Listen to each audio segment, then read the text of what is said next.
Hello, I'm Ryan Zink, and this is Creative Intuitive Solutions, where I teach you how to use your imagination, your creativity, along with your clairvoyance to find change and create solutions, and to think outside of the box. So today I want to talk about immortality and what that is, who can achieve it, and why it's been turned off in your DNA. So when we think of immortality, it can lead us to thinking in terms of eternal. And when we hear about eternal, we think of the soul. When we think of the soul, if you believe in reincarnation, that word can lead you to that thought of reincarnation. And if you don't believe in reincarnation, then you are extremely fooled, and I'll tell you why. The immortality gene is definitely a part of our DNA, and it's something that has been deactivated within humanity. And the reason that it's been deactivated is to keep humanity kind of in amnesia and pressed down. So you think you live, if you have a good life, 100 years, and within that 100 years you have so much experience. Imagine if you lived to 1,000 years. Nobody would be pushing you around. You'd learn all your lessons very quick, and you'd have a really excellent life. You wouldn't be having to reincarnate and remember how to do things each time. You would have all of that knowledge with you all the time. So what happens when you reincarnate? If you ever had cassette tapes and you made a duplicate of your original copy, you would know that the duplicate didn't sound as good. So when you reincarnate, it's like having a duplicate of the original, of a duplicate, of a duplicate, of a duplicate, of a duplicate. And by the time you get to the 10th copy, it doesn't sound very good. And maybe some of the words are missing. So same is true for reincarnation.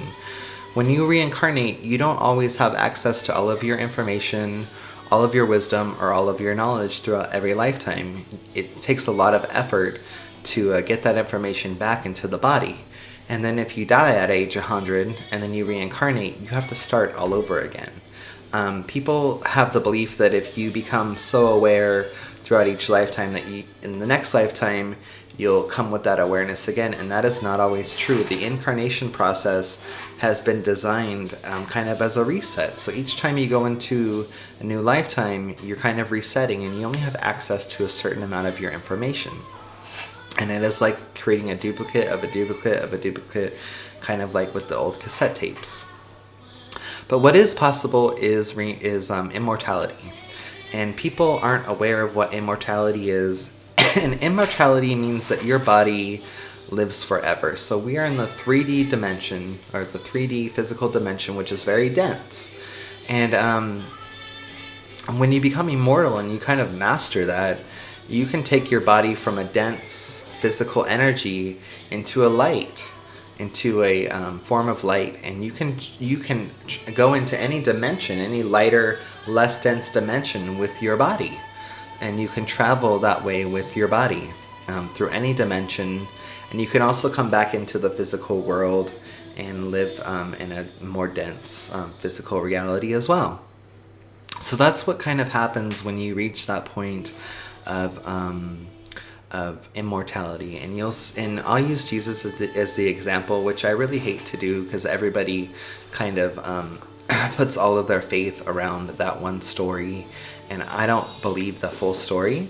But I do believe that Jesus had the ability to be immortal and to change his physical body into a light body and quote unquote ascend to heaven. And to me, what ascending to heaven means is just going into another dimension. So your body would turn from a physical body into a light body, and you would be able to kind of navigate your way throughout all of the dimensions, all of the realities, and throughout the multiverse. So that's kind of what immortality is. And one way that you can wake up to that is to be in meditation and have the desire to activate your DNA fully. And if you have that desire throughout meditation, it is definitely a possibility. So I'm just bringing to your awareness more about what immortality is, the incarnation process, what it does and how it affects the soul. And yeah, have a good day. Happy 2020.